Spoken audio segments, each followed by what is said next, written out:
Introducing Omolaramide, popularly referred to as the Life and Brand Strategist.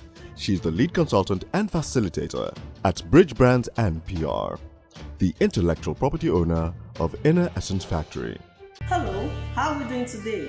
My name is Omolaramide, and today I'd like to talk to us about 5 things that you need to put in place to have a profitable relationship with the people around you. Number 1, listen to understand, not listen to reply. A lot of people, they are listening to react. Number 2 is accept apologies and also be willing to apologize when you're wrong. Number 3 is always give your best efforts. Try your best and add one more. Try your best and go the extra mile. Number 4 is reframe the information you're getting. Try to see things from another standpoint.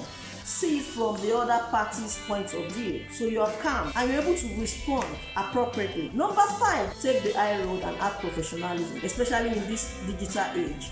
So someone puts a comment on your post, do not react. Take time, let it sink in so that you're responding appropriately.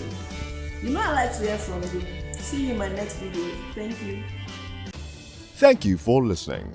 For more details on Inner Essence Factory, please visit www.omolaramide.com.